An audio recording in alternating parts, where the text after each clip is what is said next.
6. kolovoza 1945 jedna jedina bomba uništila je Hirošimu i ubila 70.000 ljudi u nekoliko sekundi. Vrh komandovanja Japana primilo je izvještaje i potpuno ih odbilo. General Korechi Kanami izjavio je da je fizički nemoguće. Drugi japanski vojnici inzistirali su da su Amerikanci lagali kako bi prisilili na predaju. Tek kada je fizičar Yoshio Nishina potvrdio istinu, 3 dana kasnije, japanski vođe shvatili su da se suočavaju s oružjem koje zauvijek mijenja pravila rata. Japan je imao 3. najveću industrijsku ekonomiju na svijetu i održavao 4 milijuna vojnika u oružju. Njegovi generali planirali su odoljeti savezničkoj invaziji koja bi koštala milijune ljudskih života. No, 2 atomske bombe uništile su te proračune za manje od tjedan dana. Kar Hirohito, koji nikada nije izravno intervenirao u vojne odluke, preuzeo je kontrolu i objavio predaju. Koje su tajne razgovore vodili japanski generali kada su otkrili istinu o atomskim bombama?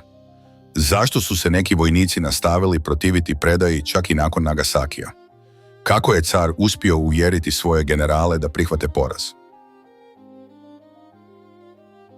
U ranim satima zore 6. kolovoza 1945. godine jutarnja rutina u glavnom stožeru japanske carske vojske u Tokiju slijedila je uobičajene protokole zemlje u ratu. Komunikacijski časnici pregledavali su noćne izvještaje, klasificirajući neprijateljske zračne napade prema njihovoj magnitudi i važnosti. Hirošima, industrijski grad od 350.000 stanovnika na zapadnoj obali Honshua, prijavila je prisutnost nekih američkih bombardera malo nakon 8 sati ujutro. Bio je to događaj toliko uobičajen da jedva da je zaslužio posebnu pažnju. General Pordvaž Seizo Arisue, šef vojne obavještajne službe, pregledavao je dokumente u svom uredu kada je prva poruka stigla iz regije Chugoku. Izvješće je bilo zbunjujuće zbog svoje kratkoće. Izgubljen kontakt s regionalnim zapovjedništvom u Hirošimi.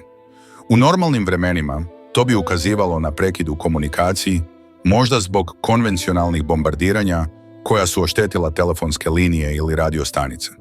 Međutim, brzina i potpuna tišina bile su čudne čak i prema standardima totalnog rata koje je Japan doživljavao mjesecima. Operatori radija u centralnoj vojarni komunikacija pokušavali su uspostaviti kontakt sa svojim kolegama u Hirošimi bez ikakvog uspjeha. Signali koje su slali u prazninu nisu dobijali odgovor, kao da je cijeli grad nestao sa mape vojnih komunikacija. Ova pojava bila je tehnički nemoguća prema akumuliranom iskustvu godina savezničkih bombardiranja. Čak su i najrazorniji napadi bombardera Boeing B-29 uvijek ostavljali nekoliko komunikacijskih linija u funkciji. Ministar rata, general Korechi Kanami, bio je obaviješten o anomalarnoj situaciji dok je doručkovao u svojoj službenoj rezidenciji. Njegova prva reakcija bila je više iritacija nego zabrinutost. Problemi s komunikacijom bili su česti tijekom intenzivnih bombardiranja, a njegovi podređeni trebali su biti sposobni riješiti te prekide bez uključivanja višeg vodstva. Naredio je da se istraži situacija putem alternativnih kanala i nastavio sa svojim jutarnjim aktivnostima. Međutim, pokušaji da se dobiju informacije alternativnim rutama također su propali. Civile radiostanice u gradovima blizu Hirošime izvijestile su o neobičnoj svjetlosti koja je uslijedila nakon eksplozije izvanredne magnitude. Svjedočanstva koja su dolazila iz perifernih naselja govorila su o svjetlu jačem od sunca i o eksploziji koja se osjetila na desetine kilometara udaljenosti. Generalni majore Makoto Onodera, zadužen za zračnu obranu metropole, primio je pozive vojnika koji su bili stacionirani na brdima u blizini Hirošime. Njihovi izvještaji bili su toliko izvanredni da su isprva odbačeni kao proizvod zbunjenosti ili panike. Opisivali su oblak u obliku gljive koji se uzdizao prema stratosferi, dosegnuvši visine koje nijedan vojni promatrač prije nije vidio. Oblak je imao crvenkasto obojenje na svojoj bazi i širio se brzinom koja je izazivala razumijevanje. Prvi izbjeglice koji su uspjeli napustiti područje devastacije stigli su do perifernih vojno-poslovnih mjesta malo prije podneva. Njihova svjedočanstva bila su toliko dramatična da su službenici zaduženi za prikupljanje informacija dvojili oko toga da ih prenesu svojim nadređenima bez dodatne provjere. Govorili su o potpunom i trenutnom uništenju, o zgradama koje su isparile i o ranama kakve nikada prije nisu viđene. Opisi su uključivali osobe s opekotinama koje nisu odgovarale konvencionalnim požarima, s uzorcima koji su sugerirali izloženost izvoru topline neizmjerne intenziteta. Dr. Tsunesaburo Asada, vojni liječnik raspoređen u obližnju bazu, bio je jedan od prvih stručnjaka koji su ispitali preživjele. Njegove kliničke observacije ostavile su ga zbunjenim. Rane su imale karakteristike koje nisu odgovarale ni jednom poznatom tipu oružja. Opekline su izgledale kao da su uzrokovane instantnim, zračećim toplinom, a ne konvencionalnim plamenom. Mnoge žrtve su imale neobjašnjive simptome, teške mučnine, gubitak kose i ekstremnu slabost koja nije odgovarala njihovim vidljivim ranama. U bunkeru glavnog stožera u Tokiju fragmentarne informacije počele su oblikovati zabrinjavajući obrazac prema večeri 6. kolovoza. Pukovnik Kakuei Kusayanagi, časnik za obavještajne poslove specijaliziran za neprijateljsko oružje, prikupljao je i analizirao sve dostupne izvještaje. Njegov preliminarni zaključak bio je da su Sjedinjene Američke Države koristile neku vrstu eksperimentalnog oružja s neviđenom razornom moći.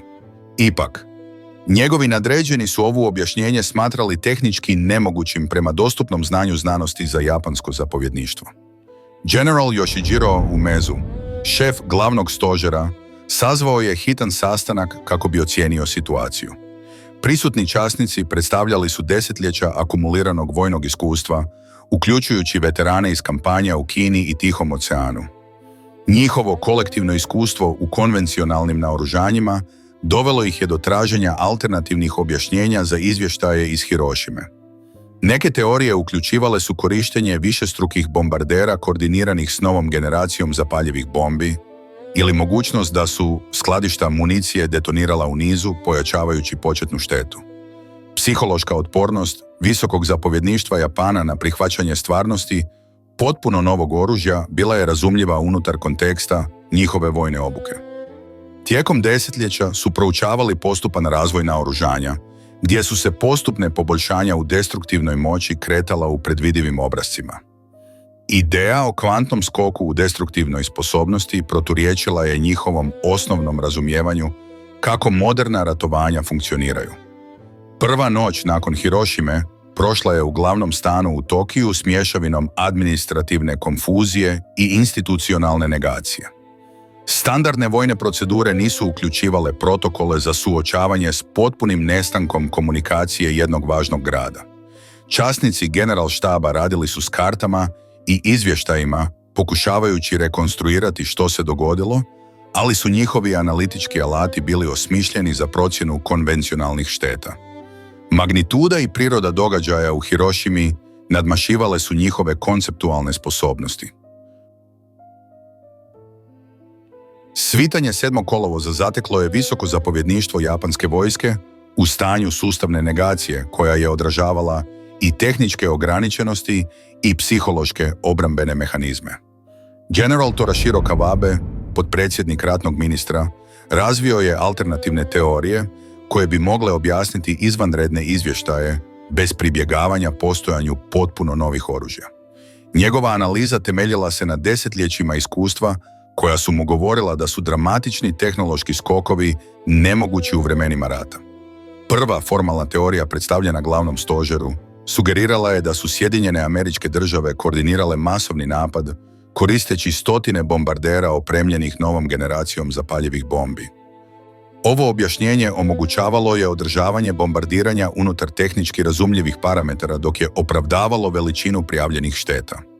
Kawabe je tvrdio da je simultanost napada stvorila oluju vatre koja se širila brže nego inače. Ipak, podaci sa radara i vizualna opažanja s 6. kolovoza prikazivali su samo prisutnost 3 američka zrakoplova iznad Hirošime, broj koji je bio potpuno neusklađen s teorijom masovnog koordiniranog bombardiranja. Stručnjaci za vojnu obavještajnu djelatnost dobili su upute da traže dokaze koji bi podržali konvencionalne teorije, ali su činjenice sustavno opovrgavale njihova očekivanja. Pukovnik Seizo Yamada, stručnjak za neprijateljsko naoružanje, predložio je alternativnu teoriju temeljenu na visoko eksplozivnim kemikalijama. Njegova hipoteza sugerirala je da je Sjedinjene Američke Države razvile eksperimentalnu kemijsku bombu, sposobnu stvoriti reakcije u nizu s industrijskim materijalima prisutnim u Hirošimi. Ova teorija nastojala je objasniti kako veličinu eksplozije, tako i neobične učinke zabilježene kod preživjelih. Durante 7. agost, timovi vojne obavještajne službe su poslani prema Hirošimi s posebnim uputama da dokumentiraju dokaze koji bi potvrdili konvencionalne teorije vrhovne komande. Ovi timovi su imali naređenja da traže višestruke kratere koji bi ukazivali na koordinirano bombardiranje, ostatke zapaljivih bombi ili dokaze o sekundarnim kemijskim eksplozijama. Prvi izvještaji izviđačkih timova stigli su tijekom poslijepodneva 7. kolovoza i osnovno su se protivili teorijama višeg zapovjedništva. Službeni izvori izvještavali su o jednoj točki detonacije s relativno malim kraterom. Uništenje se širilo u koncentričnim krugovima od te središnje točke, stvarajući geometrijski uzorak koji niti jedan oblik konvencionalnog bombardiranja nije mogao proizvesti. Najbliže zgrade središtu potpuno su isparene, dok su strukture na većoj udaljenosti pokazivale smjerove oštećenja koji su ukazivali na jedan izvor eksplozivne energije. General Anami je primio ove izvještaje s vidljivom frustracijom. Njegovo vojno iskustvo govorilo mu je da su obrasci uništenja opisani fizički nemogući uz korištenje konvencionalnog naoružanja, ali njegov konceptualni okvir nije uključivao održive alternative. Napetost između empirijskih dokaza i konceptualnih ograničenja stvorila je stanje institucionalne negacije gdje su kontradiktorni izvještaji ponovno interpretirani ili umanjeni. Preživjeli koji su nastavili dolaziti u periferne vojne baze imali su simptome koje vojnim liječnicima nije bilo moguće zadovoljavajuće objasniti.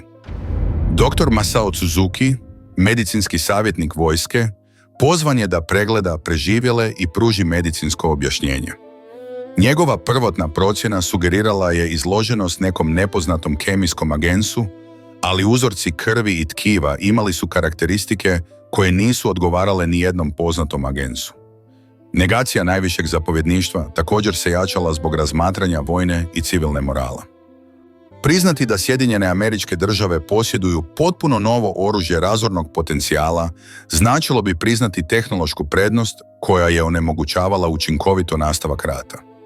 Ova stvarnost bila je psihološki neprihvatljiva za vojne vođe, čiji je profesionalni identitet bio povezan s sposobnošću obrane japanske nacije.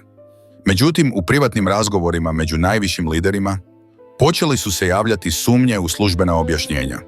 General Umezu izrazio je privatnu zabrinutost zbog mogućnosti da je Sjedinjene Američke Države razvile potpuno nove vojno-tehničke sposobnosti. Njegovi komentari odražavali su sve veću napetost između potrebe za održavanjem borbene morale i odgovornosti da se realno procijene neprijateljske sposobnosti. Tijekom ovih 48 kritičnih sati, japanska vojna administracija funkcionirala je u stanju institucionalne negacije koja je odražavala kako stvarna tehnička ograničenja, tako i psihološke mehanizme obrane. Magnituda promjene koju je postojanje nuklearnog oružja zahtijevala je potpunu reevaluaciju osnovnih koncepta o ratu, tehnologiji i nacionalnoj preživljavanju. Odlazak fizičara Yoshia Nishine u glavno sjedište karske vojske 8. kolovoza 1945 označio je trenutak kada se institucionalna negacija visokog zapovjedništva japanske vojske suočila s rigoroznom znanstvenom analizom. Nishina, direktor Instituta za istraživanje fizike i kemije Japana, bio je posebno pozvan da pruži neovisnu tehničku procjenu događaja u Hirošimi. Njegova reputacija kao japanskog fizičara s najviše znanja o nuklearnoj fizici činila ga je najkvalificiranijom znanstvenom autoritetom koja je bila dostupna.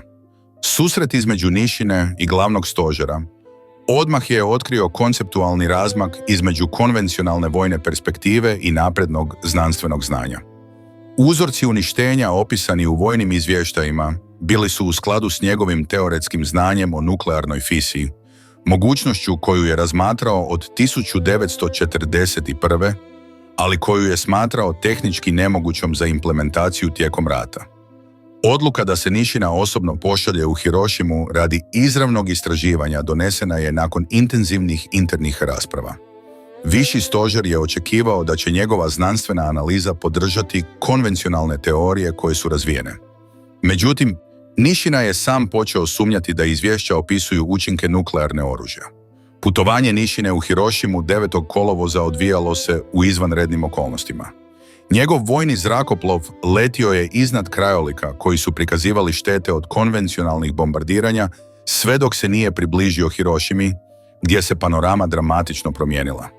Iz zraka grad je imao potpuno drugačiji uzorak uništenja od bilo kojeg bombardiranja koje je Nishina prije toga promatrao. Devastacija se protezala u savršenim krugovima od središnje točke, s gradacijama štete koje su točno odgovarale njegovim teorijskim izračunima o učincima nuklearne eksplozije. Dolazak Nishine na mjesto eksplozije odmah je potvrdio njegove najstrašnije znanstvene sumnje. Točka detonacije imala je karakteristike koja se nisu mogle objasniti konvencionalnim eksplozivima. Sjene ljudi i objekata trajno su bile ugravirane na betonskim površinama od trenutne radijantne topline izuzetne intenzivnosti. Metali su bili otopljeni i ispareni u uzorcima koji su zahtijevali temperature od milijuna stupnjeva. Mjerenja radioaktivnosti koje je Nishina izvršio koristeći prijenosne instrumente konačno su potvrdila nuklearnu prirodu korištenog oružja. Razine gama zračenja na mjestu detonacije bile su 100 puta veće od prirodnih razina, s uzorcima raspodjele koji su se točno podudarali s učincima predviđenim teorijom nuklearne fisije. Ovi fizički dokazi isključivali su svaku mogućnost alternativnih objašnjenja temeljenih na konvencionalnom oružju. Tijekom svoje istrage na terenu Nishina je pomno dokumentirao fenomene koje je moguće objasniti samo lančanom nuklearnom reakcijom. Kameni su dijelovi bili djelomično vitrifikovani zbog ekstremne trenutne topline. Metalni su objekti pokazivali dosljednu preostalu magnetizaciju u skladu s izlaganjem izvanrednim intenzitetima elektromagnetnih polja. Uzorci tla sadržavali su radioaktivne izotope koji su mogli biti stvoreni samo tijekom nuklearne fisije. Istraživanje bioloških efekata otkrilo je obrasce staničnog oštećenja koje je Nishina prepoznao kao dosljedne s izloženosti ionizirajućem zračenju. Preživjeli su imali simptome sindroma akutnog zračenja koji su zbunjivali vojne liječnike, ali su bili savršeno razumljivi iz perspektive primijenjene nuklearne fizike na biološke sustave. Analiza znanosti Nishina također je otkrila izvanrednu učinkovitost nuklearnog naoružanja u usporedbi s konvencionalnim eksplozivima. Njegovi proračuni su pokazali da je jedna jedina bomba oslobodila energiju ekvivalentnu otprilike 20.000 tona konvencionalnih eksploziva, koncentraciju destruktivne moći koja bi zahtijevala 100 bombardera koji koriste tradicionalno naoružanje. Priprema tehničkog izvješća Nishine za više zapovjedništvo zahtijevala je prevođenje naprednih znanstvenih koncepata u razumljivu vojnu terminologiju bez umanjivanja katastrofalnih strateških implikacija. Njegovo izvješće objašnjavalo je da su Sjedinjene Američke Države uspjele tehnički implementirati kontroliranu fisiju urana ili plutonija kako bi stvorile oružje neviđene destruktivne moći u ljudskoj povijesti. Bomba u Hirošimi nije predstavljala samo postupno poboljšanje postojećih naoružanja, već potpunu revoluciju u destruktivnim sposobnostima dostupnim za moderni rat. Strateške posljedice izvještaja Nishine odmah su bile očite svakom vojnome dužnosniku s osnovnim razumijevanjem logistike i planiranja. Ako su Sjedinjene Američke Države imale sposobnost uništiti cijele gradove jednim zrakoplovom, japanske obrambene strategije temeljene na konvencionalnoj teritorijalnoj obrani postajale su potpuno zastarjele. General Anami primio izvještaj od Nishine s mješavinom intelektualnog razumijevanja i emocionalnog otpora koji je odražavao psihološku traumu priznavanja da je vojna situacija Japana fundamentalno promijenjena u samo jednom danu. Njegova prva reakcija bila je zatražiti neovisnu potvrdu znanstvenih zaključaka, odgovor koji je razumljiv, ali je također odražavao nesvjestan otpor prihvaćanju implikacija koje su činile ozbiljno razmatranje bezuvjetne predaje imperativom. Znanje je potvrdilo ono što se isprva činilo nemogućim. Sjedinjene Američke Države su imale oružje koje može uništiti japansku civilizaciju bez potrebe za vojnim napadom. Ovo otkriće je prisililo na temeljnu reevaluaciju vojnog ciljeva, nacionalnog opstanka i odgovornosti prema civilnom stanovništvu koje je zavisilo od njihovih strateških odluka. 9. kolovoza 1945. godine jutro je svanulo s vrhunskim zapovjedništvom Japana, još uvijek obrađujući razorne implikacije znanstvenog izvješća Nishine o Hirošimi. Međutim, prije nego što su mogli dovršiti sveobuhvatnu stratešku procjenu, događaji su se ubrzali na način koji nijedan vojni planer nije mogao predvidjeti. Prvi signali da se nešto izvanredno ponovno događa stigli su u Tokio ubrzo nakon 11 sati ujutro, kada su radio operatori prijavili iznenadni gubitak komunikacije s vojnim objektima u regiji Kyushu, posebno oko Nagasakija. Pukovnik Tibet Sasaki, časnik za komunikacije glavnog stožera, odmah je prepoznao sličnosti s događajima 6. kolovoza. Njegovo izvješće generalu Umezu uključivalo je kritičku observaciju da je gubitak komunikacija nastao trenutno na širokom geografskom području, obrazac za koji su sada znali da je u skladu s korištenjem nuklearnog oružja. Ovoga puta, međutim, visoko zapovjedništvo Japana nije imalo luksuzne znanja o mogućnostima neprijatelja. Potvrda da je Nagasaki pretrpio istu sudbinu kao Hirošima stigla je unutar sati, a ne dana kao što je to bilo ranije. Timovi za izviđanje prijavili su vizualno zapažanje karakteristične oblaka u obliku gljive koji je sada znao značiti nuklearnu detonaciju. Izvještaji su uključivali specifične tehničke detalje koji su potvrdili da je Sjedinjene Američke Države koristile drugi nuklearni uređaj, vjerojatno drugačijeg dizajna od onog korištenog u Hirošimi. Sukladnost drugog nuklearnog bombardiranja s sovjetskom invazijom na Mančuriju stvorila je višestruku stratešku krizu koja je potpuno srušila japanske obrambene planove. Sovjetska invazija, započeta u ranim satima 9. kolovoza, predstavljala je ostvarenje japanske strateške noćne more. Rat na dva fronta protiv neprijatelja s virtually neograničenim resursima. Kombinacija američkog nuklearnog naoružanja i sovjetske kopnene ofenzive eliminirala je bilo koji realističan scenarij za učinkovito nastavljanje vojnog otpora. General Kawabe, zadužen za obrambeno planiranje za glavne otoke, suočio se s realnošću da su njegove strategije postale potpuno nepovezane u razdoblju od 3 dana. Japanski planovi oslanjali su se na sposobnost nanošenja dovoljno gubitaka američkim invazijskim snagama kako bi prisilili na pregovore koji bi očuvali neku razinu nacionalne autonomije. Međutim, nuklearno naoružanje omogućilo je Sjedinjenim Američkim Državama da devastiraju japansku obrambenu sposobnost bez riskiranja značajnih kopnenih snaga. Strategijski proračuni koji su uslijedili nakon bombardiranja Nagasakija otkrili su potpunu očajnost vojne situacije u Japanu. Ako su Sjedinjene Američke Države posjedovale više nuklearnih oružja i volju da ih koriste protiv gradova, mogle su sustavno uništiti sve japanske industrijske i administrativne centre bez potrebe za teritorijalnom invazijom. Vojni planeri su procijenili da bi nastavak rata pod tim okolnostima rezultirao potpunim uništenjem japanske civilizacije u pitanju tjedana. Pitanje koliko nuklearnih oružja je posjedovao Sjedinjene Američke Države postalo je središnje u raspravama vrhunske komande tijekom sati nakon Nagasakija. Analitičari obavještajnih službi nisu imali pouzdane informacije o američkoj nuklearnoj proizvodnoj sposobnosti, ali brzina kojom su koristili drugi uređaj sugerirala je da posjeduju značajan arsenal. Mogućnost da postoji 3., 4. ili 10. nuklearna bomba transformirala je vojno-planersko vježbanje u spekulacije o nacionalnom opstanku. Ministar pomorstva, admiral Mitsumasa Yonai, predložio je tijekom hitnog sastanka da Japan odmah zatraži uvjete predaje prije nego što Sjedinjene Američke Države upotrijebe dodatne nuklearne oružje. Njegova tvrdnja se temeljila na pomorskim izračunima o nemogućnosti obrane japanskih opskrbnih linija protiv neprijatelja koji su mogli uništiti luke i brodogradilišta instantno bez rizika za vlastite pomorske snage.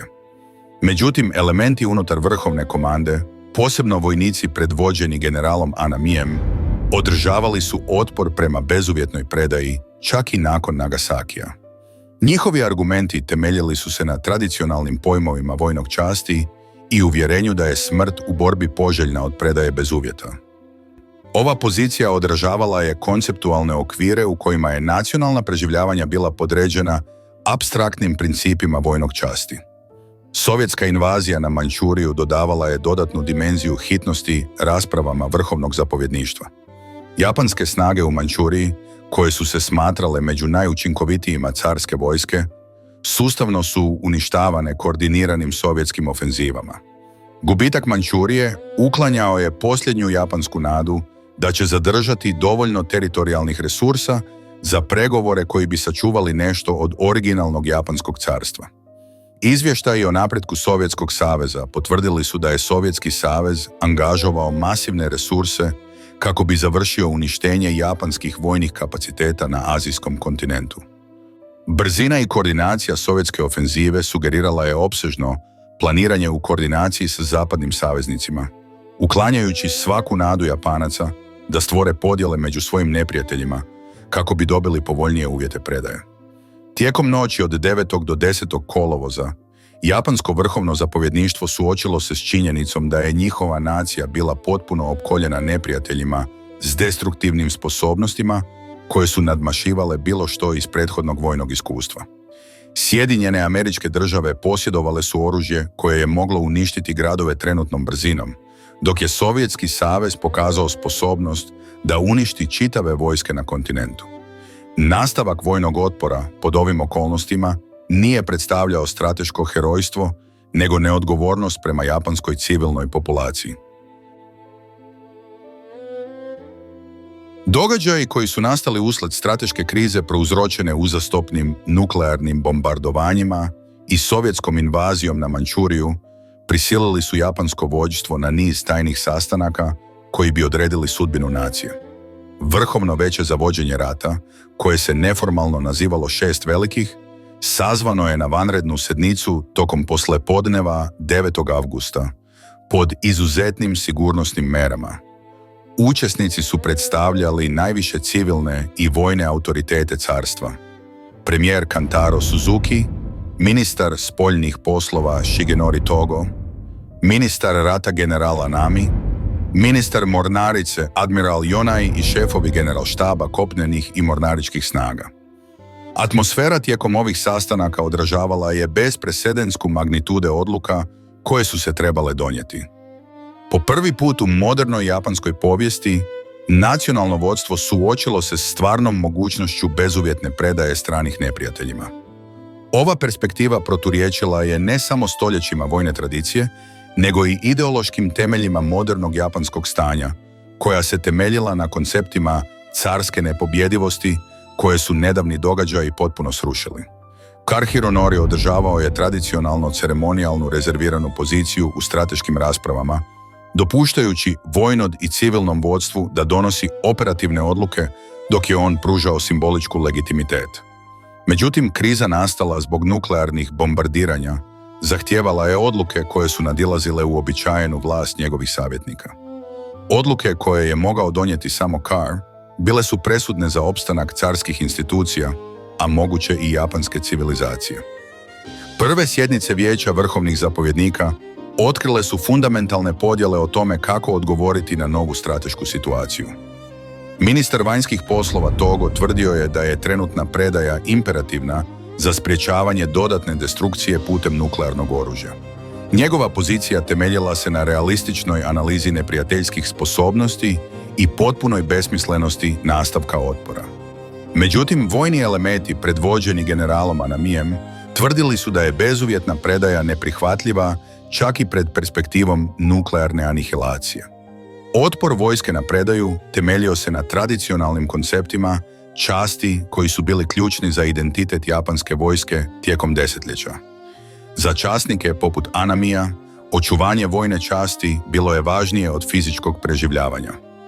Perspektiva koja ih je doslovno učinila nesposobnima da razmatraju kapitulaciju pod bilo kojim okolnostima. Ova pozicija odražavala je kulturno uvjetovanje toliko duboko da je ostajala nepopustljiva čak i pred opipljivim dokazima da će nastavak rata rezultirati nacionalnim genocidom. Car Hirohito počeo je izravno sudjelovati u raspravama tijekom sjednica 10. kolovoza, intervencija koja je označila prekid s tradicionalnim ustavnim presedanima. Njegovo sudjelovanje odražavalo je razumijevanje da su odluke koje su bile potrebne nadilazile normalni okvir japanske vlade i zahtijevale izravnu imperijalnu vlast kako bi bile legitimne pred stanovništvom i oružanim snagama. Rasprave unutar Vrhovnog vijeća tijekom 10. i 11. kolovoza isprva su se koncentrirale na mogućnost pregovaranja o uvjetima predaje koji bi očuvali carsku instituciju i izbjegli izravnu okupaciju japanskog teritorija. Međutim, uvjeti saveznika, navedeni u Potsdamskoj izjavi, zahtijevali su bezuvjetnu predaju bez specifičnih jamstava o budućnosti carskog sustava. Ova saveznička infleksibilnost uklonila je japanske nade da očuvaju nešto od tradicionalnog političkog poretka putem pregovaranja. Odluka cara da nastavi s bezuvjetnom predajom donesena je tijekom izvanrednog carskog sastanka u ranim satima 12. kolovoza. Njegova je odluka bila utemeljena na procjenama o nacionalnom preživljavanju koje su nadmašivale razmatranja tradicionalne vojne časti. Hirohito je zaključio da je očuvanje japanske populacije važnije od očuvanja specifičnih političkih oblika, pozicija koja je zahtijevala napuštanje načela koja su definirala njegovu vladavinu tijekom desetljeća.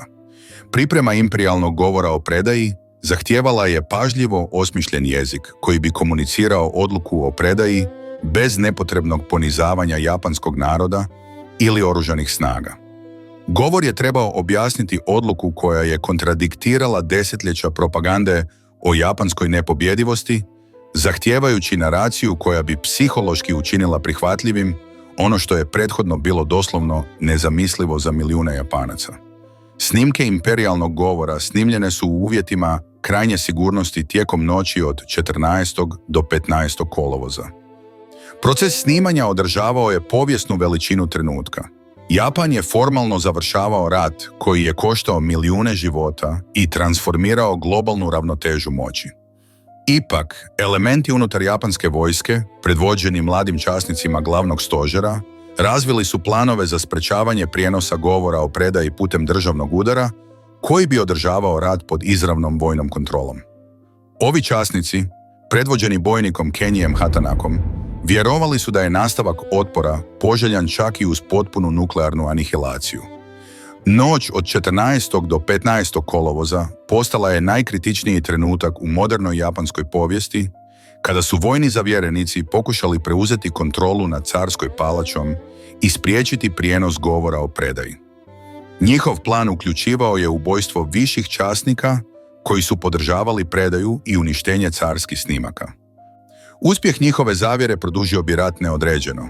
Otpor protiv zavjerenika došao je uglavnom od viših časnika poput generala Takeshija Morija, zapovjednika carske garde, koji je ubijen od strane pučista kada je odbio surađivati s njihovim planovima. Ipak, većina vojnog establishmenta ostala je vjerna carskoj volji. Suprimiranje pokušaja puča zahtijevalo je sate borbe unutar carske palače, situaciju bez presedana koja je odražavala dubinu podjela unutar japanskog vodstva. Neuspjeh vojnog puča omogućio je da prijenosi carskoga govora budu provedeni prema planu 15. kolovoza u podne. Odluka cara da se Japan bezuvjetno preda prevladala je otpor fanatične vojske, postavljajući presedan da bi nacionalne razmatranja preživljavanja mogla nadmašiti vojne tradicije čak i u ekstremnim okolnostima. Podne 15. kolovoza 1945 označilo je bez presedana trenutak u japanskoj povijesti kada se glas cara Hirohita čuo putem radija diljem carstva, izvještavajući o odluci da prihvate uvjete saveznika za bezuvjetnu predaju. Emitovanje, poznato kao Gyokuon Hoso ili emisija dragog glasa, predstavljalo je prvi put da je većina japanskih podanika izravno čula glas svog cara. Taj trenutak simbolizirao je ne samo kraj Drugog svjetskog rata u Pacifiku, nego i završetak jedne ere u japanskoj povijesti koja je započela s Meiji restauracijom. Reakcija stanovništva Japana na imperijalni govor odražavala je desetljeća kulturnog uvjetovanja koja su predložila da je predaja doslovno nemoguća za duhovno superiornu naciju. Milijuni slušatelja doživjeli su psihološki šok kada su čuli cara kako objašnjava da situacija u ratu nije nužno razvijena na korist Japanu i da je potrebno izdržati nepodnošljivo kako bi se postigao mir. Diplomatski jezik govora nastojao je minimizirati humilijaciju potpune poraze, ali je stvarnost kapitulacije bila očita svim slušateljima. Na vojnim bazama diljem Japanskog imperija reakcija oružanih snaga kretala se od rezignirane akceptacion do aktivnog otpora. Oficiri koji su sudjelovali u raspravama višeg zapovjedništva razumjeli su strateške stvarnosti koje su učinile neizbježnom predaju. Ipak, mnogi mlađi oficiri i obični vojnici bili su zadržani u neznanju o pravoj vojnoj situaciji i reagirali su s nevjericom i, u nekim slučajevima, s namjerom da nastave borbu neovisno o imperijalnim naredbama. General Anami, koji je odolijevao predaji do posljednjeg trenutka, donio je odluku o izvođenju sepukua tijekom noći 15. kolovoza kao konačni izraz odgovornosti za vojni poraz. Njegovo ritualno samoubojstvo predstavljalo je logičnu kulminaciju vojnog pogleda koji je cijenio apstrakt honor više od praktičnog preživljavanja. Međutim, njegova odluka o samoubojstvu nakon carskog prijenosa komunicirala je konačno prihvaćanje carske vlasti i obeshrabrila daljnji vojni otpor. Posljednji akti otpora predaji dogodili su se uglavnom između vojnika smještenih na okupiranim teritorijima, gdje su lokalni zapovjednici prvotno odbili prihvatiti naredbe o predaji koje su se protivile desetljećima uvjetovanja o nepobjedivosti Japana. U Mandžuriji su neki zapovjednici kvantunške vojske pokušali nastaviti otpor protiv sovjetskih snaga čak i nakon carskog proglašenja. Međutim, ti su epizodi brzo potisnuti kada je postalo očigledno da ne dobivaju podršku središnje vlasti. Prijelaz s totalnog rata na stranu okupaciju zahtijevao je administrativne i psihološke promjene koje su nadmašivale japansko povijesno iskustvo. Tijekom dana koji su slijedili nakon 15. kolovoza, japanska vlada radila je na provedbi naređenja o prekidu vatre kroz carstvo koje se protezalo od Kurilskih otoka do jugoistočne Azije. Koordinacija simultane predaje milijuna geografski raspršenih japanskih vojnika predstavljala je logistički izazov koji je zahtijevao suradnju između nekadašnjih neprijatelja. Dolazak prvih snaga američke okupacije u Japan tijekom sljedećih tjedana označio je početak socijalne i političke transformacije koja bi fundamentalno redefinirala japansko društvo. General Douglas MacArthur, imenovan kao vrhovni zapovjednik savezničkih snaga, implementirao je reforme koje su demokratizirale japanski politički sustav i uklonile militarističke strukture koje su dominirale nacionalnim životom tijekom desetljeća. Ove su reforme predstavljale socijalnu revoluciju nametnutu izvana, ali su mnogi Japanaci došli prihvatiti kao potrebnu za nacionalnu opstojnost. Sljedeći mjeseci otkrili su punu razmjere razaranja koje je Japan pretrpio tijekom posljednjih godina rata. Glavni gradovi su sustavno uništeni konvencionalnim bombardiranjima, dok su Hirošima i Nagasaki ostali kao trajni svjedoci razornog snažnog oružja. Obnova će zahtijevati desetljeća nacionalnog usmjerenog truda, ali preživljavanje japanskog stanovništva na kraju će omogućiti povratak prosperitetu i međunarodnom utjecaju. Refleksije nakon rata glavnih aktera, visokog zapovjedništva, koji su preživjeli rat, otkrile su različite stupnjeve razumijevanja odluka donesenih tijekom kolovoza 1945. Admiralu Jonaju izrazio je u kasnijim memoarima da je odluka o predaji bila ispravna i neophodna za nacionalnu opstojnost. Njegova perspektiva odražavala je pragmatičnu procjenu koja je prioritetizirala konkretne rezultate nad ideološkim apstrakcijama. Dr. Nishina nastavio je svoju znanstvenu karijeru tijekom okupacije i izbio kao važna figura u razvoju istraživanja mirnodopske nuklearne energije u Japanu tijekom sljedećih desetljeća. Njegova ključna uloga u znanstvenoj procjeni Hirošime pružila je vrhovnom zapovjedništvu potrebne tehničke informacije za donošenje racionalnih odluka o predaji. Bez njegove stručne analize, japanski vojni otpor mogao bi trajati neograničeno, rezultirajući dodatnim nuklearnim uništenjem. Transformacija Japana od agresivne vojne sile do prosperitetne, mirne nacije tijekom sljedećih desetljeća pokazala je da su odluke donesene od strane vrhovnog zapovjedništva tijekom kolovoza bile ispravne s gledišta dugoročne nacionalne opstojnosti. Prihvaćanje potpune vojne kapitulacije sačuvalo je kulturnu i društvenu kontinuitet koji je omogućio obnovu i konačno blagostanje. Alternativa nastavku otpora do nuklearne anihilacije trajno bi eliminirala ove mogućnosti. Legat odluka donesenih tijekom kolovoza 1945. proširilo se daleko izvan završetka Drugog svjetskog rata. Demonstracija destruktivne moći nuklearnih oružja uspostavila je obrasce nuklearne odvraćanja koji su utjecali na međunarodnu politiku tijekom desetljeća hladnog rata koja su uslijedila. Japanska odluka da se predaje pred prijetnjom totalne nuklearne destrukcije postavila je presedane o tome kako bi nacije mogle odgovoriti na egzistencijalne prijetnje u nuklearnoj eri. Povijest visokog zapovjedništva japanske vojske tijekom kolovoza 1945. ilustrira temeljnu težinu donošenja racionalnih odluka pod ekstremnim stresom, kada postojeći konceptualni okviri nisu dovoljni za razumijevanje novih stvarnosti. Početno protivljenje prihvaćanju postojanja nuklearnih oružja odražavalo je stvarna ograničenja u tehničkom znanju, ali i psihološke mehanizme obrane koji djeluju kada stvarnost nadilazi sposobnost mentalnog procesuiranja.